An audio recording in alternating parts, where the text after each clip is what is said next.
lucky to find out about a grant program at UNC. So I was one of the recipients of the 2019 Adopt and Adapt OER grant.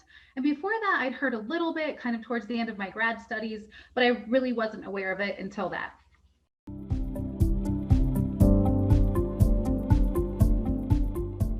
For me, I think the number one is flexibility. So I'm one of those people who kind of like, even if it's not broken, I'm always looking for ways to fix it. So with OER, I find that I can pick a chapter from this OER textbook that talks about epistemology in a really clear way, and then use something completely different when we're talking about philosophy of religion. I can cut across, different time periods. I can use things that are in the public domain. So it just allows me to really kind of zoom in on what's relevant for any topic and find what's best for it. The other part of the flexibility piece is that if you've ever taught a course and you realize partway through that there's issues with the textbook or there's issues with students kind of relating to it or whatever, as a student, I felt really frustrated if we kind of stopped using a textbook that I paid $150 for midway through. But in this case, it's really possible to kind of only use the things that work well. And so you're not requiring students to pay for something when you're only going to use 30% of it. So yeah, flexibility is really the main thing.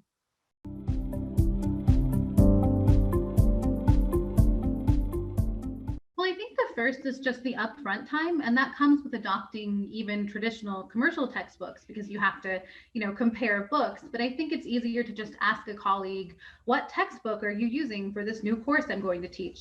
So I do think there's a little bit more upfront time to kind of build out your course. That's been the main thing. And then also, depending on the topic, there are more or less resources.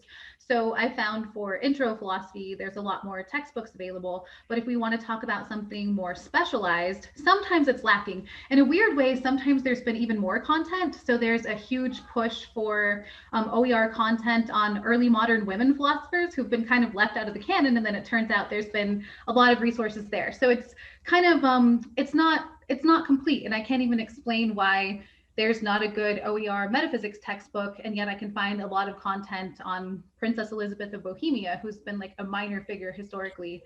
I think a major figure, but minor in the impact she's been able to have. So yeah, that's the biggest kind of drawback, is the time and then the just range of what's available.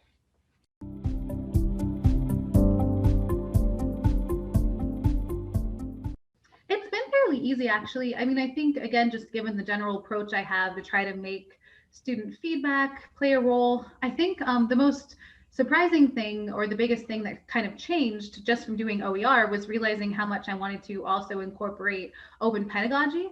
So opportunities for students to learn from each other, and even semester to semester. So I have some assignments that I wouldn't have come up with, I think, without kind of diving into OER. And it's actually made some of my teaching easier because I'm putting some of the work on student to student interactions. So just for example, I have a living study guide and a living glossary every semester where students put up potential questions they think might be on the test, and other students take a stab at answering them.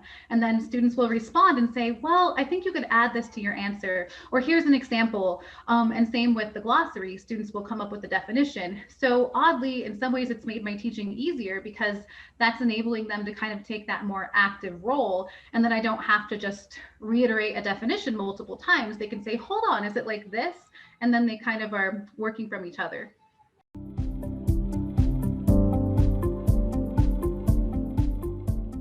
Well, the first thing, I think I wasn't aware of all of the resources at UNC. So we've got a really great library website. We have a lot of things set up. CETL sponsors a lot of workshops. And I didn't realize UNC is kind of a leader in Colorado, and Colorado's kind of a leader in the country in trying to push for more OER, more affordable college. So I just feel like I happened serendipitously to end up in a place where we have all of these resources available. So it's been super supportive. I've been able to ask a lot of questions, figure out what other people are doing, what's working for them. We have, just a lot of resources available. So I would say my biggest advice is just check it out and see what's available. There's a lot of databases with textbooks. Depending on the subject, you might be able to find awesome free resources without a lot of effort. And if not, I still say do it, just because there's a lot of feedback. My feedback from students has been the biggest thing. And I've shared it a couple of different ways, but if anybody's interested, they can always reach out, because students really find that I'm making a vested interest in them. I'm taking their opinions about these things into account. They like the flexibility of the course, and they really like the cost saving, the savings and cost. So.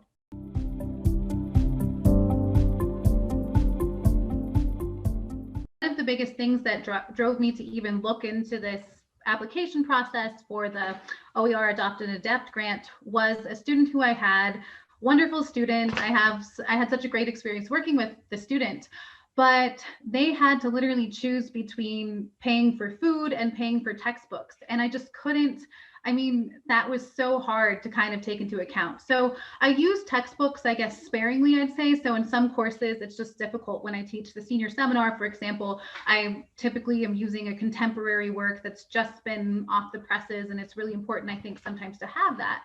But I think really, yeah, recognizing our students' needs. And the response has been really overwhelming. I've done a survey in each of my OER classes. I'm in my 10th class so far, but I have complete data for 7.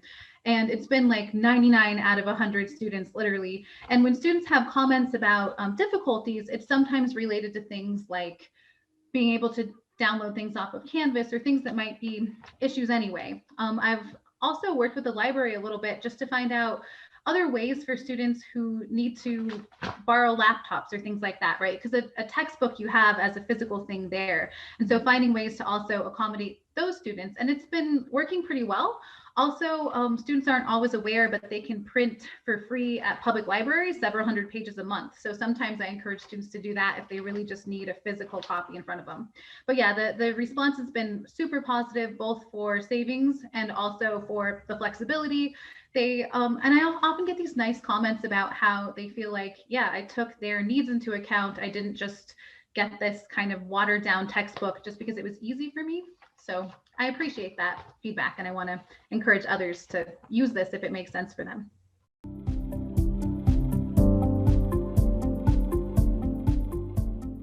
Well, first I have to say that my experience with commercial textbooks also varied. So the last semester I used a Philosophy 100 textbook. It was a new edition that was just very watered down. So there was a wider range of figures covered, but the actual content from actual philosophers in their own words was just a snippet here, a few sentences here, a few sentences there. So I found it was very watered down. There's the benefit of test banks and lectures and PowerPoints and things like that. So sometimes I think those things are taken or are given a little bit more weight than perhaps they should be.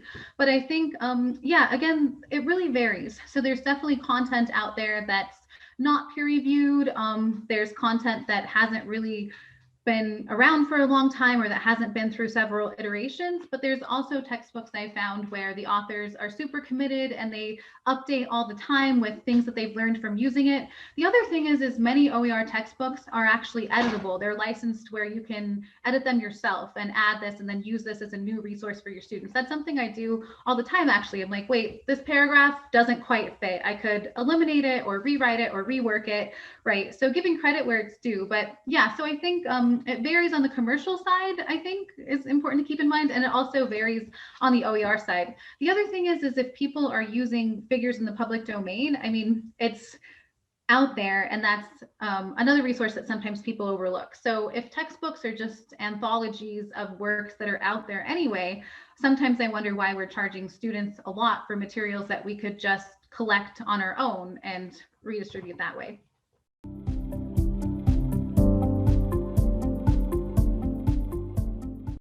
Well, I think the first thing, it would be beneficial for there to be more incentive to actually create OER text. It's something that's just not on my list of things I can do right now, given my other responsibilities. Maybe that's like a post-tenure project or something. But I think in general, more incentive to create these things. And there are, publishing houses where it's peer reviewed and there is incentive for authors to write. But I think that there's less incentive maybe than for commercial textbooks.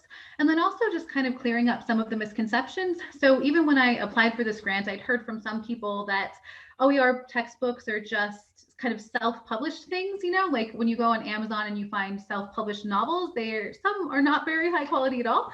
And so I think that sometimes there's just a lot of misconceptions that haven't really been filled out. I learned so much just in that first year, that first semester really, going to the OER conference and just scouring the website until I really understood that there was a lot more. So it's not, first off, it's not just free textbooks.